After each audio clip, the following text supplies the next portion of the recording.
Bringing inclusion to faith is the everyday drive of J.J. Flagg, most commonly known for being the pastor at Emmanuel Congregational Church of Christ in Watertown, New York. J.J. Flagg got to the North Country in the fall of 2020. Before arriving in the area, he served as a college chaplain and hospital chaplain in New Jersey. However, he said the church was not always welcoming to him as he was born with a disability. I knew early on that it was something that I wanted to dedicate my life to. The church was not always the most welcoming place for someone like me.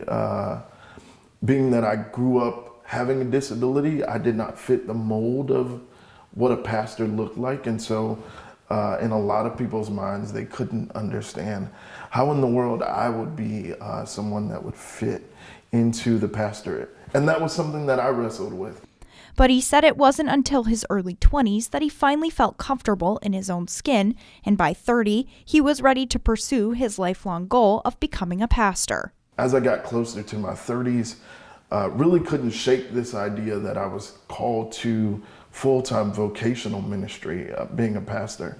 And so decided to go to seminary, earned a Master of Divinity degree from Princeton Seminary. After graduating from there, worked at Rutgers University and a local hospital for a while, and then went on to get a Doctor of Ministry degree, and then I ended up being called here. When he got to the North Country, the first service he gave at Emmanuel was the Sunday before the 2020 election. Since then, he has helped many people through tougher times discussing racial issues, injustices, disability, and COVID struggles.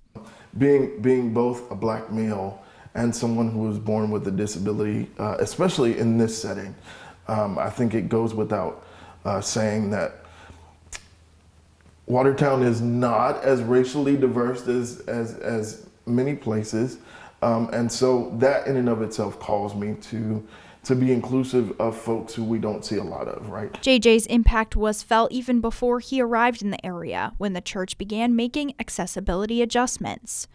But when it comes to racial issues, he said sometimes he has to choose his battles within the church, but it really comes down to having the tough conversations. Racial issues are inescapable in this church, mainly because in the church's 186-year history, I am the first black pastor that they've ever had.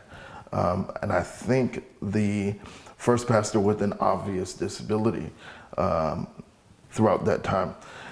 So with that being the case, every Sunday I get up to preach, the church is presented with their own racial disparity and having to wrestle with how are we creating space for folks who look like our pastor. I've made it very clear that as a black pastor, I cannot champion racial issues.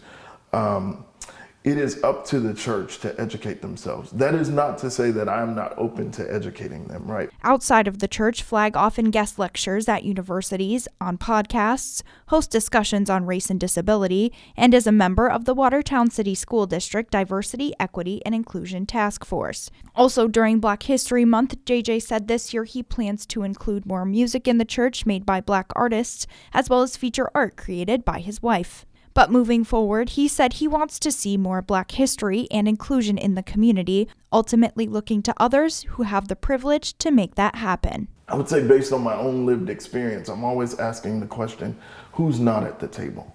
And who are we making room for? Whose voices are not being heard? Who are we not welcoming in? How can we welcome them in? Really having those tough conversations about how do we bring people who are not, at the forefront into the space so that they can be heard, and have those really tough conversations about privilege and how am I using my privilege and my place of prominence in the community to create space for other folks.